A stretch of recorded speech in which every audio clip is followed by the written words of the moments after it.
Hi and welcome to part 2 of creating a basic layout with HTML and CSS code. In the previous tutorial we looked at how to create a basic layout and we created a layout with a header section, a horizontal navigation bar, content area, and then a footer. So something that looks like this. So this is our header. We've got a horizontal nav or menu bar here. We've got this section here for content, and then the footer down the bottom. And if we go and have a look at our HTML code, we've been using the semantic elements header, nav, section, and footer, along with some CSS code to create that layout.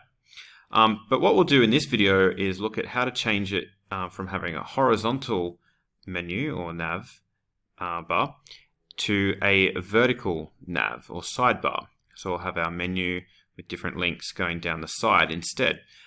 We won't look at how to style the links or create buttons and apply a theme to those in this video. We'll look at that in another video, but we're just changing it from a horizontal nav to a vertical nav.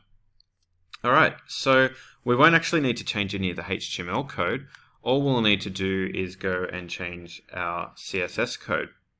Alright, and pretty much all that needs to change is the widths of the nav and section elements, as well as using the float property to kind of stack them next to each other horizontally.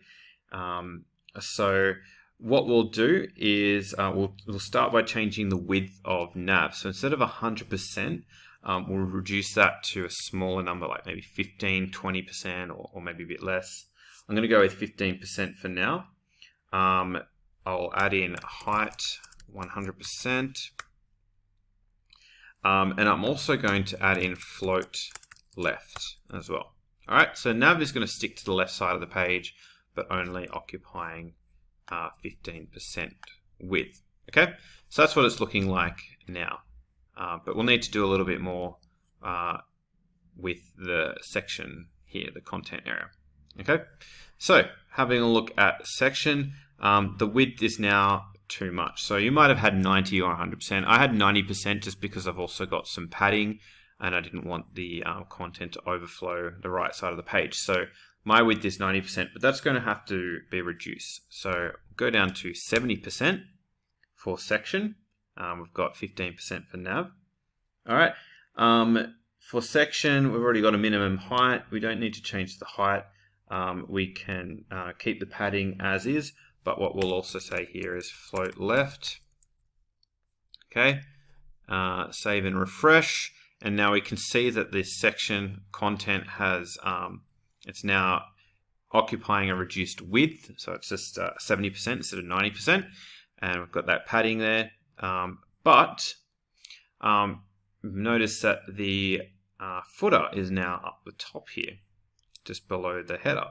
So what we'll need to do is go down to the footer and we'll need to say clear left. So that means that nothing is going to be to the left of it. Nothing's going to occupy any space to the left of this footer. And if there is anything to the left, like it's going to move down until it's occupying its own space and 100% of that space, the width of that space. So if we now save and refresh, the footer's now at the bottom there. Okay, that's basically it.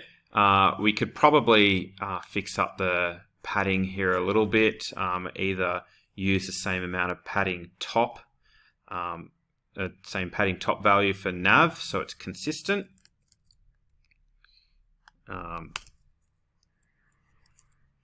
Like that. Whoops. Save, refresh. Did I not add enough padding there? Maybe a bit more. Okay, so we could do that, or we could just reduce the amount of padding that we have for section here. So there's lots of different things that you could play around with. Here, I might just put that back actually. Lots of different things that you can change to improve it. What I would suggest is now going and adding, using buttons, so styling the links, turning them into buttons. You could add a logo over here on the left side here, and you could do that by just splitting this header section into two sections. You might have a div over here occupying a certain amount of space with a logo image within it, and then another div occupying the rest of this, the other half or other side of the header section with maybe a heading or a title, or it could be like a banner image or anything, or maybe nothing, just empty space.